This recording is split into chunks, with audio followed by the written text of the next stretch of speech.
નમસ્કાર, આપ જોઈ રહ્યા છો ગુજરાત ફર્સ્ટ. હું છું આપની સાથે કશિશ. સમાચારોની શરૂઆત કરીએ રાજકોટ નજીક રેસના નામે જનતાની રંજાડથી. માત્ર 3000 રૂપિયા માટે જીવ સટોસટની રેસ. 3000 રૂપિયા માટે જાહેર રોડ પર લગાવાતી રેસ. રાજકોટ પડધરી હાઈવે પર રેસ લગાવતા હતા લોકો. રેસ લગાવીને પોતાની સાથે લોકોની જિંદગી પણ દાવ પર લગાવી રહ્યા હતા. પડધરી પોલીસે 14 આરોપીઓને મુદ્દામાલ સાથે ઝડપી પાડ્યા. ઇન્સ્ટાગ્રામ પર મોત સે દોસ્તી નામનું અકાઉન્ટ હતું. ઇન્સ્ટા અકાઉન્ટ પર રેસના વિડીયો અપલોડ કરતા હતા. અગાઉ પણ રેસને લીધે અનેક અકસ્માત થઈ ચૂક્યા છે. રેસની રંજાડને લીધે લોકોએ જીવ ગુમાવવાનો વારો આવ્યો છે. વધુ વિગતો મેળવીએ સંવાદદાતા રહીમ લાખાણી આપણી સાથે લાઈવ જોડાયા છે. રહીમ, રાજકોટમાં આ જે દ્રશ્યો સામે આવ્યા છે, રેસ લગાવી રહ્યા હતા અને લોકોનો જીવ પણ જોખમમાં મૂકી રહ્યા હતા, આખી ઘટના શું હતી જણાવશો? કશિશ, ચોક્કસપણે જો હું વાત કરું, આ આજકાલનું નહીં પરંતુ રાજકોટ જામનગર હાઈવે રોડ ઉપર અવારનવાર આ પ્રકારની ઘટનાઓ છે તે સામે આવે છે. પડધરી પોલીસ છે તે અવારનવાર આ પ્રકારની જે ઘટનાઓ છે તેને અટકાવવા માટે નાઇટ પેટ્રોલિંગ પણ કરતી હોય છે અને અલગ અલગ સ્થળો ઉપર ચેકપોસ્ટો પણ ઊભી કરે છે. પરંતુ જે રીતના ખબર પડે કે પોલીસનું કડક જ ચેકિંગ છે ત્યારે આ વિસ્તારના જે રેસ લગાડતા લોકો છે તે આખો રૂટ છે તે બદલાવી નાખતા હોય છે. પરંતુ સૌથી વધારે પ્રખ્યાત જો વાત કરું તો જામનગર રાજકોટ ને રાજકોટ જામનગર હાઈવે ઉપરની આ ઘટના સૌથી વધારે જોવા મળતી હોય છે. પડધરી પોલીસને બાતમી મળી હતી કે મોત સે દોસ્તી નામનું આખું એક ગ્રુપ છે તે ઇન્સ્ટાગ્રામમાં પણ ચાલે છે અને સાથે સાથે વોટ્સઅપ ગ્રુપ છે તે પણ આ લોકોએ બનાવ્યું છે. વોટ્સઅપ ગ્રુપની અંદર આખું જે નક્કી થતું હોય છે ભાવતાલ કે કઈ રીતના ક્યાંથી કોણ પસાર થશે ને ત્યારબાદ આ હાઈવે ઉપર જે આ રેસ છે તે લગાવવામાં આવતી હોય છે.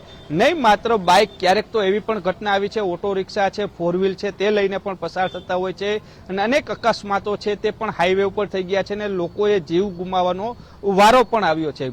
તાજેતરમાં જ 2 ઓટો રિક્ષાનો વિડીયો પણ વાયરલ થયો હતો. ઓટો રિક્ષા છે તે જામનગરથી રાજકોટ સુધી રેસ લગાડી હતી ને પડધરીની આસપાસ પણ અકસ્માત સર્જાણો હતો ને તેમાં ઓટો રિક્ષાની ચાલકની સાથે સાથે જે અન્ય લોકો છે તેના પણ જીવ છે તે જોખમમાં મૂક્યા હતા.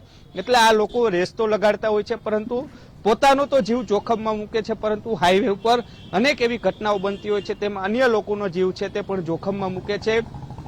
પડધરી પોલીસે 14 જેટલા લોકો છે તેને ઝડપી પાડ્યા છે અને તેની સામે કાર્યવાહી છે તે પણ કરવામાં આવી છે. હાલ જો 14 લોકોની વાત કરીએ તો જે જાત જામીન હોય છે તેના ઉપર મુક્ત કરવામાં છે, કોર્ટમાં રજૂ કરવામાં આવ્યા હતા અને હાલ પોલીસે તેની જે તમામ જે ગ્રુપની એક્ટિવિટીઝ છે તેના ઉપર હાલ તપાસ શરૂ કરી છે. મારા સહયોગી ગૌતમ છે તેની સાથે પણ આપણે વધુ વિગત. ગૌતમ, રાજકોટ જામનગર હાઈવે એટલે બાઇક સ્ટન્ટો માટે સૌથી સેફ હાઈવે ગણવામાં આવતો હતો અને અનેક અકસ્માતો પણ અહીં થાય છે. શું કહો છો તમે? આના 2-3 કારણો છે. પેલા તો જે સૌથી મહત્વનું કારણ છે કે જેટલા પણ રાજકોટ એટલે આમ તો સૌરાષ્ટ્રનું મધ્ય છે ને, અહીંથી ઘણા બધા નેશનલ હાઈવે નીકળે છે અને એમાં પણ જે આ જામનગર હાઈવે છે ત્યાં સામાન્ય કરતા ઓછો ટ્રાફિક છે તે જોવા મળતો હોય છે. જે અન્ય હાઈવે, ચાહે ગોંડલ હાઈવે લઈ લો, મોરબી હાઈવે લઈ લો, એના કરતા ઓછો ટ્રાફિક હોય છે. એટલે આ પ્રકારના સ્ટન્ટબાજો માટે આ સ્વર્ગ છે.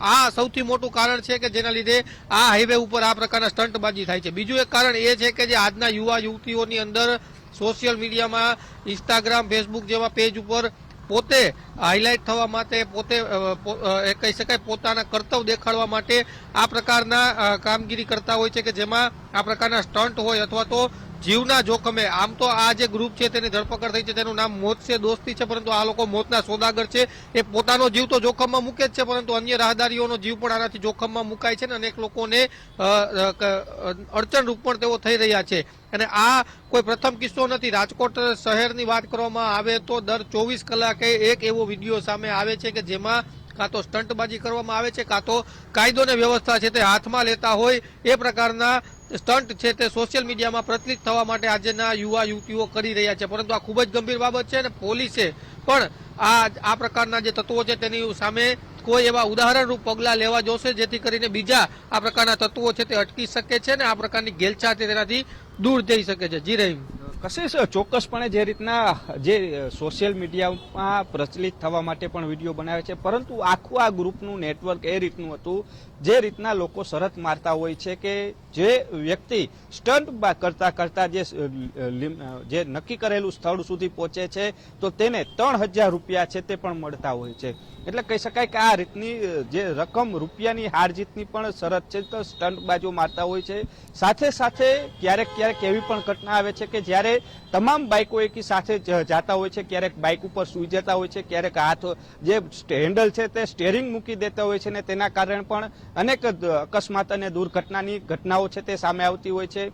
લોકોએ જીવ ગુમાવો, પોતે તો જીવ પોતાનો ગુમાવે છે, પોતાનો જીવ છે તે ભગવાન ભરોસે મૂકે છે, કારણ કે તેને ખબર જ છે કે ક્યારે શું થવાનું છે, પરંતુ જે એની આસપાસના જતા વાહનો છે તે લોકોનો જીવ પણ જોખમમાં મુકાય છે. કારણ કે જ્યારે સ્ટન્ટ કરતા હોય છે, બાઇક છે તે ઓવર સ્પીડમાં ચાલતું હોય છે, નહીં કે ના ધીમી સ્પીડમાં ચાલતું હોય છે. હાઈ સ્પીડની અંદર આ સ્ટન્ટબાજો છે તે સ્ટન્ટ કરતા હોય છે અને તેની વચ્ચે અકસ્માત સર્જાય છે તો પોતાનો તો જીવ જોખમમાં મૂકે છે, પરંતુ આસપાસના લોકો છે તેનો પણ જીવ જોખમમાં મૂકે છે.